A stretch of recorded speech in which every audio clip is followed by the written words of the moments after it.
All right, we are recording. The red light is on. I'm David Brownstein. Happy to have Lucas and Roxy Francis here today. Hey David, how are you? I'm Hi. great. I'm great. How you guys So doing? wonderful to be here with Thanks you for having guys. us. Cool. Very, very excited to learn about what you're doing and to share what you're doing. So I'm David Brownstein. I'm your host. Today's guests are Lucas and Roxy Francis. For those of you who don't know Roxy and Lucas, you'll know soon. But music business mentors Roxy and Lucas Francis have spent over a decade coaching singers to find their unique voice and turn their side hustle into a profitable music business. The mission of their company, I Heart My Voice, great name, by the way, I Heart My Voice, is to help you develop an unstoppable mindset for success and make an impact with your voice faster than you ever thought possible. So, welcome, Roxy and Lucas. Thank you so much for having us. Yeah. So, I,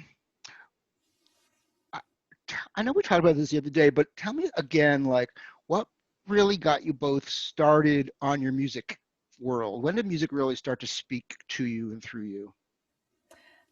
I would say for myself, if you talk to my parents, it's just something that I was drawn to from a very young age. The first time I had the experience of being on stage and singing was the age of 7. And I was singing Somewhere Over the Rainbow at a local conservatory. And I ended up falling in love with just the act of emoting, of being fully expressed. Of course, also just being able to make an impact with whoever's watching you and affect them in an emotional way, in a vibrational way, that connection that you have with the audience. That is what I always say, that the stage is my home. And from that point, it became my home. And What was the, I let me ask you this though. What was the first music that you heard that like shot you like lightning? You know what I mean? Like the first music you grew up listening to that made you go, what is this? I need more. Okay. Um, Honestly, I would say it would have to be Sade.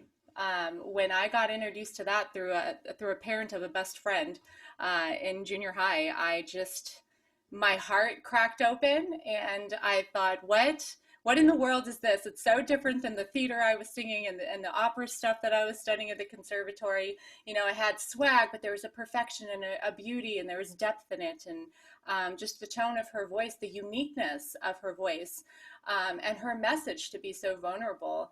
That I would say she's my all-time favorite. I saw her recently as well when she had her tour after about 10 years of not performing. Just wept through the whole thing Great. along with everyone else. And it was amazing in the audience. There were people of all ages, and I think timeless music is really, what moves my soul. Also live music. That's Um, great. That's yeah. great. Lucas, when did the lightning strike you? Man, it was just kind of like all music all the time as a kid. I loved all the genres. My parents had oldies on. I listened to jazz and pop and classical and funk and rock. And for me, it was really like a value trade of, okay, I love all of these genres. What instrument can I play that's represented in all of these genres so I can have a chance to learn them and play them? So, like flute, violin, not so much. But piano and bass, you need one of those pretty much in every genre of music. So I picked those up early and studied every genre and, spent most of my life finding different ways to creatively bend and hybridize them because I always wanted to experience as much music as possible. That's great. That's great. So you were strategic in your music choices even as a child. Very strategic in fifth grade, yes. That's great. It's good to be strategic early. Yeah. That's great. That's great. What about So you? me, really the Beatles was the home listening of a preference. And also when I was young, my parents took me to my first movie, which was The Music Man. Mm. And so I think I've been sort of playing out that drama the rest of my life. And it's the music teacher and the young boy who finds his strength through that, and the music teacher who loves it, but he doesn't really have the chops, but he's, yeah. So somehow, and all that singing and talking and Trouble in River City stuff, like deeply imprinted. And also, Mary Poppins, the movie Mary Poppins, Oh like yeah. I think I made my mom, I mean, let me see that like 10 times, you know. Yes. Also, it's like this mythical structure of children finding their voice and finding their joy, right? It's I've watched it as a kid. It's as an adult, it's deep, It sure is. that Mary Poppins stuff. It's So some of the greatest music ever written and performed. Melodies, yes. it is. Well, so I always like to talk to people about what started, and I look at it myself. It's like, how does that inform where we've gone as a music, and how do we help our clients get the best out of who they are, of all the influences, of all the things they're thinking? Should they be strategic? Should they be passionate? Is it a struggle? Is it ease? How did you guys get into the artist development side? Yeah, I think, it started with the name of our company, I Heart My Voice, and wanting artists to not feel like they had to mold themselves into what was hot or what was, on the charts this year, because that isn't authentic. Your music has to be a representation of your soul, of a combination of what you grew up listening to, that your heart still cracks open for, and also the person that you're evolving into on a consistent basis, based on the new information that you're taking in, or with what's going on with the world and how music is morphing. So I think it's a combination of all areas that work for your voice. And for us, it starts with your voice. So for some people, they have a voice that's a little bit more deep and resonant and thumps a little more. And for others, they have these light speaking voices that primarily in their head voice. And in that case, we might encourage you to go in a different direction where that kind of voice really shines. And I love, like, even with American Idol, we're seeing that independent artists, it's not necessarily so much about like a big holding out a big note anymore, which got really big, I feel like a decade ago. It was about these huge American Idol notes for singers, and we work primarily with singers. But now it's about, who are you? What is your message? What part of you is stronger than anybody else? Because it's authentically you expressing your truth, and you're not trying to mold yourself or fit into something that doesn't quite work for you. How easy or difficult is it for a singer to, I mean, on one level, find their voice, but like find the part of their emotional expression that's right for their physiology is what I'm sort of hearing. I don't know. Do people come in going, I want to sing this, but you go, I've got this kind of voice, and how does that play out? Yeah, we'll get, people contacting us saying I want to sing like Ariana Grande, Adele, and Beyonce. And it's like, first of all, these are three totally different voices, three totally different instruments, in three completely different genres. Yes, like ask Adele to sing a Beyonce song. It's like a totally different instrument that moves Right. in a different way. So, to some degree, it's like, first of all, let's just make a decision. Let's make a decision, based on like your coach, your expertise of what they're hearing is going on, and also the feedback you're getting from asking people in your environment that you trust, professionals, friends, people that you play with. Get an opinion, get some feedback, and then make a decision and try it. And then once you try it and you listen back, like, the proof's going to be in the pudding. It either sounds good or it doesn't. Right. I think, singing, I'm not primarily a singer, although I sing now. It's probably the most vulnerable of all the parts of the music universe. Yes. As a friend of mine says, singers creating the voice every note with their body, essentially. And and when it's not working, it didn't work right immediately. Yeah.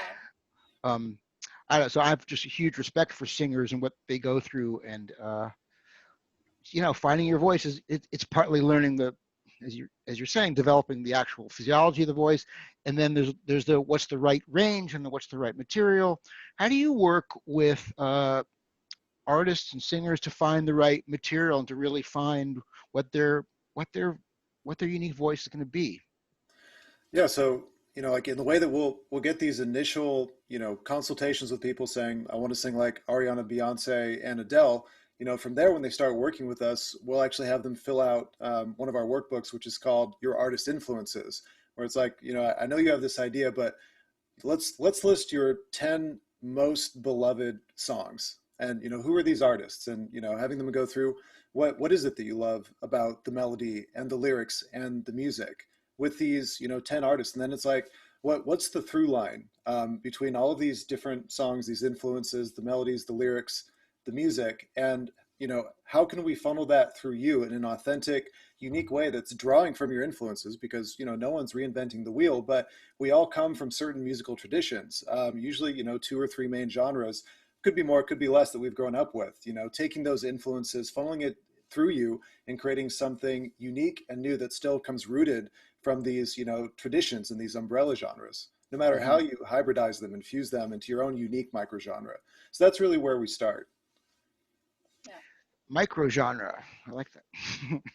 That's Yes. great. You Well, want to talk it's about microgenres? We talk a lot about oh microgenres. please, yeah, go. Let me hear what you think about that. Yeah, Absolutely. yes. So, a lot of people start with, thinking in terms of their genre as, one of the main umbrella genres. We've got rock, we've got pop, soul, blues, jazz, and classical. From there we've got subgenres, like rock, pop, jazz, soul, etc.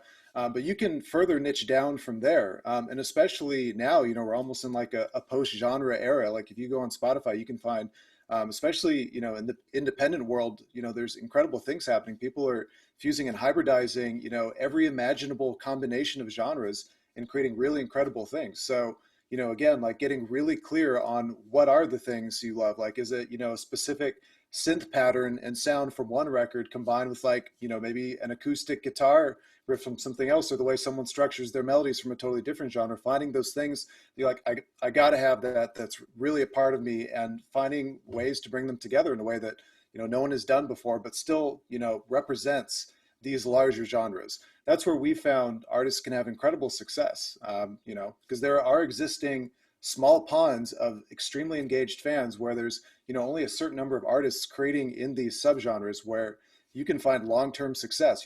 If you create music that no one else can get anywhere else, they're going to follow you along your journey, not just now or in the next 5 years, but like we all want to be doing this for decades. So it's like, what's your lane musically, message, vocally, stylistically, that people are going to want to follow you on and see what you do no matter what it is for the next 10, 20, 30, 40 years.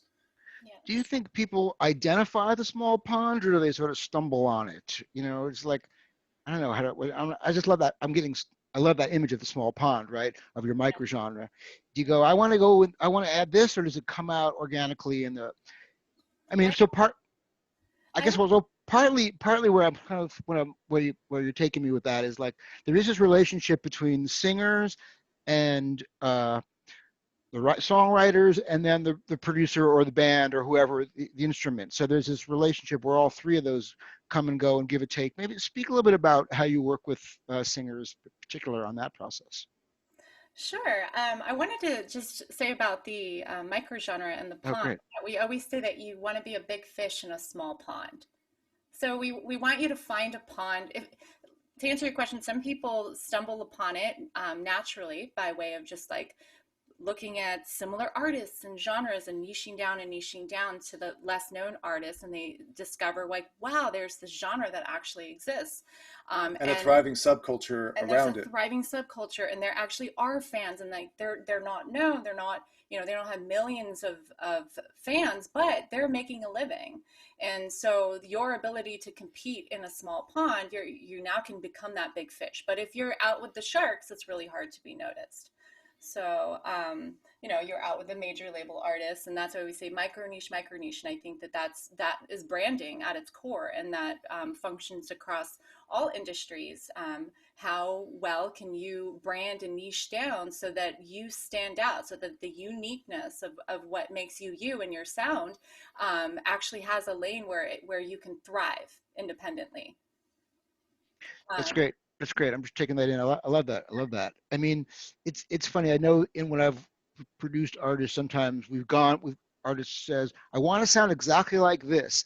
And we sort of do everything we can to sound like that. And it ends up sounding really different. And that's right. But you're sort of pointing towards if you people are inspired by a big hit and they think I want to have a big hit like Adele or Ariana or Beyonce, but they don't have that kind of voice, they don't have those kind of lyrics, they don't have that kind of players, so they find something. I don't know. In the production side, we're always sort of we think we know where we're going when we enter the forest, and we end up somewhere else, and it's kind of nice and sunny, and you go, oh, I got this great song. It wasn't what I thought I was going for, but it's beautiful, and I don't know. It's so there's partly this intention and partly this enjoying the journey, and I think partly accepting. I mean, I could be a big fish in a smaller pond until my pond is filling the big halls, right? Exactly. That's exactly it. And then to answer your question around how we work with people as far as producers and songwriters and the mixture of that, honestly, that's where we've seen so many singers stop, stop themselves. We hear horror stories all the time, every week of singers coming in and saying, I went and worked on this track and I spent all this money, or I blew all this money there, and then, or I released this and I totally need to take it down. Can you help me take it down? And I think that's part of the process, but that's part of what we are here to help people do, is to get super clear and confident in advance so that they can see the opportunities that are already here available to them. Like, we know you, David, like when we get the singer that's perfect for you, we're going to be able to send them your way. But if they don't do the prep work in advance and they don't get their voice in shape and they're expecting the producer to like nudge every note in place, the project is just not going to be as successful as it could be. So the transformation has to happen within the client, within the musician entirely, to be absolutely ready and available, because we're all connected, by 3 degrees, and we know enough people, I would say, for every person that walks in that we trust, that we have trusted relationships with, where the client is going to go have a grand slam deal. Like if someone goes to you, their artistry is coming to life. But if you go to somebody who's less experienced or doesn't quite understand your genre, or they just don't care that much, or they don't care, and heart is so important when it comes to your project. These projects for artists are their babies, and they need Right. people who are going to treat them with love and care and compassion every step of the way. And like you said, singing is so vulnerable. So you got to lock vibration and connection with the people that you work with. I think that's the biggest thing that we've learned in our journey, from artist to coach, to mentor, has been whoever you work with, like first and foremost, is this person cool? Like, do they get you? Do they get your art? Like, can you communicate with them well? Yeah, that's great. That's great. There's a quote from Todd Rundgren talking about the music production side that Lenny Kaye said when they started working on Patti Smith records. Anyhow, Todd said at the beginning, to the question of what's the role of the producer, if you know what you want your record to sound like, if you know what you want your record to sound like, tell me and I'll help you make it happen. If you don't know, tell me and I will help you find it. Mm-hmm. So it's either way. If you know exactly what you want to sound like, great, we'll do that. If you don't know, great, we'll explore. Right? Totally. How do you, so with you when you're working singers who don't write, how do you help them find the right material for them? Or what do you so talk to me a bit about anything in that dynamic? yeah, I think it really starts with getting clarity on what lights each artist up. Everyone has a different combination of skill sets and just areas that they are passionate about. And like we've mentioned, there are singers who simply want to focus on singing songs in the most incredible way possible. They're on this planet to sing.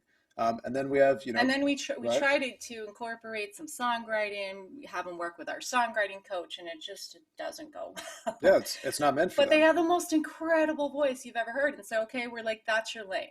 And they work with our vocal coach, and then in that instance, we would just hook them up with the songwriter that we knew fit their genre. And then, we have other artists who, combine songwriting equally as a strength and a passion with their voice, but maybe they're really not interested in the production side at all. Like they can provide some reference tracks. They've got the song, they've got the melody, they've got the lyrics. They're like, can you make it sound like a combination of these three reference tracks in these three specific ways? And they head to a producer. And then, now, especially with everyone having, pretty much everyone should have a home studio. If you're an artist in any way, you've got to be able to, at least lay down some basic vocals and ideas, even if it's just to send to a pro producer or songwriter to develop it from there. But we do have people that are like, I produce, I songwrite, and I sing. I do all three. I want to be on top of my own productions, and maybe they just ship it out for the mixing. So we're in a really interesting time with the new music industry, and so many options available to independent artists. Again, it's about getting clarity on, what do you love, what are you good at, what do you want to develop, and for the things that you don't, you know, you have people like yourself in the industry, you have sound better, you have beat stars. There's, you know, you can fill in the gaps in any way imaginable. And, you know, it's really about like, what's the goal? Like, what's the project? What can you do on your own? What do you need to bring on team to get to this final result And that you have in how mind? serious are you to achieve this goal? What's the deadline here? Because with urgency, we feel like that allows people to accomplish more than they ever thought possible. So, like when we work with people, we do 6 month or 1 year programs because the goal is for them to get the result. And so, if along the way, for example, one of my best friends, she writes a lot of music that gets placed on the Kardashians. Not that she loves the show, but it's just what happened with her Yeah. singer Right. songwriter Right. checks. Great. And she almost gave up at one point. I've known her for 15 years, but she realized that she was just an incredible lyricist. Like that was her thing. Like when she hears melody, she says that she already sees the words that fit into the boxes of the melody. And Oh, then we were working with a client who's like, for the life of me, I can't find the word for this line and this line, and that keeps them stuck And they're coming up with great for melodies. months. And we're Yeah. like, yo, like the most beautiful part about songwriting is you don't have to be stuck on those words. Like I can pair you with so and so, and this will be done in like 20 minutes. And it'll be better than you racking your brain for 2 years. right. Right. Right. No, it's great. I mean, collaboration is such a magical, especially in the song, in all elements of the music world. It's amazing. But s- songwriting is a kind of magical, strange process because it's the lyrics and it's the melodies and it's the emotion, and it's storytelling, and even when I write half or three quarters of a song, I can be stuck and bring a friend in. I go, I'll give you half, and he gives me three or four words, and I feel, oh my God, the song's amazing and finished. Totally happy. So Mhm. that's great. That's great. So, before we move on to some other areas of we're going to talk about, anything else you want to say about artist development and then thoughts about it, or you got, I don't know, anything else about artist development before we go on to the other topic for today? I think as much as it is about your voice, your unique vocal style and instrument, and you know the combination of genres that are uniquely you, your songwriting style, you know, a huge part of this is really who you are and your message and what you're here to sing about. You know, what is your music about? Why are you here as an artist? And infusing everything you do with, you know, your core values. And you know, we talk a lot about subculture in terms of branding for singers. And you know, it includes the culture around you and that your fans in this small pond live in. But really, more than anything else, you're building a subculture around you. Everything about you, not just your music, your message, your values, your worldview, your perspective. You know, that to us is hand in hand with artist development as much as the, you know, tangibly musical aspects. Totally I, agree. I like that. I'm just writing down building a subculture around you. That's great. That's great. No, I love that. That's great. You identify a thing. I like to call it a thing, but your subculture around you, and yeah, that becomes its own attractor, and that's great. That's great. It's a great way to look at the micro niche thing. And I just wanted to add it that it's so important to be authentic in this process too, because otherwise you're building a house you don't want to live in. You're going to be having to lie down the road about who you are. So what is most personal is most universal in the marketing world, in branding. What's most personal is most universal. So be true, tell the truth, tell the whole truth, share all about you, and you will attract the right fans and the right people that need to hear your message. Mm-hmm. Yeah, that's great. That's great. That's great. It's sort of the one of the themes that's going through a lot of my interviews for the summit is the most personal is the most universal on some level, right? Mhm. and Absolutely. and the need to go deep and be vulnerable and be real and be courageous as an artist, going into the uncomfortable parts and the truth and the authenticity, Mhm. and then give it a good beat so you can dance to it. Agree. if if appropriate. So also I'm excited to talk about, you guys have got some new ways to talk, and talk about monetization strategies, ways for singers to be making money. The music industry's changed. It's going to be locked down for a little bit. Clubs and big venues may not open for a while. And still, there are ways to make money, and there are ways to reach out, and there are ways to collaborate. And so I wanted to hear your take on some new things that you're developing and some experiences you've had with some of your your artists. Yeah, there's the truth is if you have something that you're already great at, there's a way to share that from a place of service to your fans, your audience, your tribe, and grow your fan base while at the same time making income. We've all been at our musical passion for decades. Most of us, we've taken the lessons. A lot of us have music degrees. We've devoted countless thousands of hours, much more than most people in other professions, maybe with the exclusion of doctors, maybe not. It's like at what Who point, knows? right? It's really, at what point do musicians deserve to be compensated for our passion and our heart and our blood in the name of lifting up and inspiring other people? That's really what being an artist is about, the foundation of everything. So we're always looking at what can you do now to serve your fan base that's going to inspire them while also taking care of yourself. I think something that's worked really great for our clients has been the concept of doing virtual shows. Do you want to speak to that a little bit about exactly how we brought this up? Yeah, so once COVID-19 hit, we had a number of our students, singers, lose their live gigs. And that is a fast way to get cash in your pocket, to get tip money, and to not have to rely on releasing or a new material or touring. It's just people that play at the local restaurants lost all their gigs and they were in a panic. And so this has always been available to artists to be able to play a virtual concert and throw in a link to your virtual tip jar, or to throw in a link for someone to schedule a call with you, a consultation call for you to work with them with any of your services, artistic services like songwriting. But people have, I think, been afraid to take that path. I've heard from so many artists that it's scary to be vulnerable live online versus in person. There's something about the live aspect that maybe is even more vulnerable, is what I've heard artists say.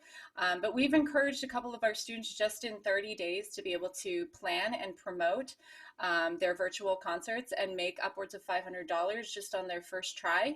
And it works fantastic. And it's an opportunity, even if you don't have any released music, if you don't even have a stage, you literally can just whip out your phone and play the music in the background and sing a couple of songs. It's a strategy that works for everyone. And we got interested in this because not only with COVID-19, everyone losing their gigs, but because we wanted to see artists, like Lucas was saying, flourish. We wanted artists to be compensated for the impact that they make on people's lives. Because of that, we branched out more from our singing and our vocal coaching, artist development, into also helping people learn to monetize. Well, I've been, since the lockdowns in March, we've all been seeing new artists, older artists, all kinds of artists streaming from the living room, from the kitchen, from the piano in their living rooms. What are some things that people are doing right, and what are things you think they should be doing differently, and what are some of the things that you recommend in this for people trying that stuff? There are definitely specific strategies, and even more so, a specific mindset that's really required to pull this off in a really incredible way. And the first decision is choosing that I'm going to do this no matter what. I'm going to be stepping into things that are new for me that I've never done. Making a conscious decision that yes, I'm going to perform a 20 to 30-minute minimum set in an empty room. Not even probably knowing how many people are actually tuning in. If it's on a phone 6 feet away from you, you won't be able to see. Making these decisions to do this no matter what, to step into those unknowns and make it happen. And I wanted to say, deciding that you're going to put on the most incredible Yep. freaking event that you've ever put on, that's connected, personally to what's going on universally, and that you're so proud of it, that there's so much value that you're giving in this performance that why wouldn't somebody want to be there? A little tip that we've been using is having people actually join a landing page in order to come to your concert. So you're exchanging, they're giving you their email address in order to find out these special details, these private VIP details of this like VIP amazing event that you're going to be putting on next month. And then you're capturing their email address for life, and you now have the ability to continuously email them and update them about whatever it is you're promoting moving forward. And on top of that, using a Facebook pixel too to know who's coming to your website, who's coming to your squeeze page. And now artists have the power to funnel ads right in front of the faces of people that have visited their landing page and their website. But yeah, like if anyone is truly a fan, you make a decision that you're going to put on the most bombest event you've ever put on, and you feel so good about it, like energetically, that there's no like double binding message when you're DMing people to come to it or when you're putting your post up. Right. So you're saying don't just turn on your phone and hope people show up. Basically, right? That it will not work. That is not how these people made upwards of $500. No, Right. they were hustling. It's Okay. an incredible opportunity to create a buzzworthy event with what you have going right now. It gives you a reason to post about it, send emails about it, literally DM, text, get on phone calls with anyone and everyone you know. If you're talking to anyone, this is what I'm doing. So, this is an interesting combination of strategy and mindset. Yes, the strategy is spend, as much of every day leading up to the show, connecting with people, making connections, new connections, getting in touch with people you haven't talked to in a while. But the mindset piece is, will you actually do it? Will you actually, believe in yourself enough and your worth enough and overcome your own fear of reaching out to people new and old to invite them to this event that you're putting on? That's where we see a lot of artists struggle. The strategies aren't that complicated. It really comes down to your willingness to do things that make you uncomfortable and that you haven't done before, and to believe that you're worth every minute of it, every penny of it that you could possibly make. That's great. That's great. That's cool. I love that. I love that. It's so, it's, what I'm hearing is you're sort of turning this live performance into a business, basically. And it's building an audience and promoting it and all that stuff, just like it would have been if you were going to a venue in a certain sense. And in fact, there's more control because the venue's not going to tell you, you got to go early, you got to go late. By the way, we booked somebody else, right? You're Or the you can, crappy sound. Yeah, say again? The crappy the sound. crappy sound, crappy video. Yeah. You're in control of the Right, backdrop. you're in control. You're in control. Yeah, that's venues. Yeah. It's it's actually an incredible opportunity. And again, the mindset behind this, you can look at this as a lame, like, I'm just going to sing a couple songs on IG Live, let's say, versus like, I have a chance to create something that exactly fits my vision for how I would love to put on a show. You can change the backdrop, you can master the sound and the video, you can choose the songs, you can go on exactly to the minute that you've told people. It's an incredible opportunity if you choose to see it that way. mm-hmm, mm-hmm. What do people do they need a band? Do they need to play their own instrument? Or could it be any way? It could be any way you can imagine. Obviously, things are interesting right now with quarantine, but of course, you could have a musician come over and sit a few feet away from you as well, or you could put on a backing track. You can, the options are truly endless. That's really great. That's really great. That's so cool. So it turns out, ironically, we have your free gift for the summit is around this. Tell us about your gift and yeah, talk about that. Yeah, sure. So it's called Create a Money Making Virtual Show in 30 Days, even without release music. And so it has a step-by-step cheat sheet in it that's going to walk you through 4 stages of all the decisions that you need to make. I'm just looking at it because it's down here. That's We okay. have Great. have a Readings allowed. we got a 30-day promo plan with actually a calendar and telling you exactly the different days of how to make this thing happen, the rehearsal and tech issues that can arise, and also what to say, like an actual script of what to say when you're giving the performance, when you're dropping your link in, or if you're going to be offering services for people to get on calls with you after your show as well. We have a script in there. Wow, that's beautiful. That's great. So it's really it's actual concrete steps mindset as well, but also some like actual here's the things, here's step 1, here's step X, Y, and Z. That's beautiful. Yes. Because yeah, these things are new and they can be overwhelming. And when we know what the steps are, it's like, oh, just step 1. What's the first shot? What's the first note? What's the first measure?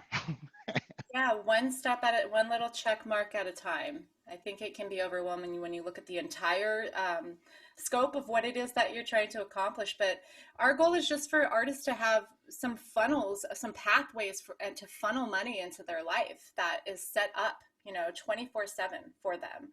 This is one avenue that works great for anybody and everybody. And why not? Like that, like the way we started this whole interview, the stage is the most wonderful place where you can truly connect with people. And so why not keep your chops up? Why not put a show out there and see who actually wants to come and who actually is your tribe? And for all the people that make you feel weird or icky for dropping a virtual tip link in there, they can go. They don't have to come to your next show. Right, we're, right, we're looking for the people that want to support you, that love your microgenre and niche, that are vibing with your message. Those people want to support you. And if you never put yourself out there, they'll never find you. right, right. Well, no, it's true. People you give our fans or virtual or our potential fans need the opportunity to see what it is that you're doing, to support you as a friend, as a human, as a family member, whatever it is. It's great, and they won't have the chance unless you go, hey, I'm doing this thing. Please join me. I Yes. think you're gonna like it. That's great. That's great. Yeah, it's there's with there's Patreon is making doing things differently, and there's a more behind the scenes vibe. And Twitch is different. All these there's so many different venues that are becoming technologies that are now becoming venues, right? Mhm. And when there was live performance and there were bars and restaurants and clubs to go to and play, all those things seem like crazy tech ideas, but now it's becoming more important. And we're home and our audiences are there, and it's just they're going to be at home watching something on their screen on a Friday night. Might as well be your show, right? Absolutely. That's it. Yeah, people are watching these live stream concerts and shows in record numbers, and I think it's totally true what you're just speaking to. That before musicians used to play in different live venues, and you can really treat these platforms as a way of diversifying your experience. I mean, sure, you could always do a monthly show on Stage It, and as a side note, one of the other things we love about virtual shows is they're repeatable and they cost virtually nothing. But yes, you could do one show on Twitch, and the next month do it on Stage It. After that, do one that's on IG and or Facebook Live at the same time, and draw in, in addition to the people that you've given the private invite to on email, who are several times more likely to actually see that invite because it's on email and social. By doing it on open platform like IG or YouTube or Facebook, you can have other fans tune in as well. So there's a number of ways to do it to diversify that experience, to keep it interesting both for yourself and your fans. That's great. That's great. Now there's something really fresh happening in the micro niches and the micro audiences and the technologies and the whole schmear. It's great. Hey, so for those of you in the summit, please post in the Facebook group what you enjoyed today, what you learned, what have questions you have. Maybe we can get Lucas and Roxy to come and answer some of your questions on the Facebook group, and or some ways that you're doing live shows or ways you're developing as an artist, singer, performer. And I really want to create a dialogue. And so great to have you guys here. I'm glad we got to talk about artist development, my favorite topic, and making money by streaming. Who knew? Absolutely. Anything else you guys want to add? Just thank you so much for having us and sharing in such a great conversation to help artists and everything you're doing with the summit. We would love to pop in and see if there are any questions to answer. And just everybody rock on. David's giving you the goods right now. So keep going for it. The opportunities are here for you now. And take action now. Take action. Yeah. Agreed. Step by step, one little footstep at it. A journey of 1,000 miles begins with a single step. Absolutely. I think Mao said that. All right, I'm gonna hit stop, and thanks for everyone for being here today.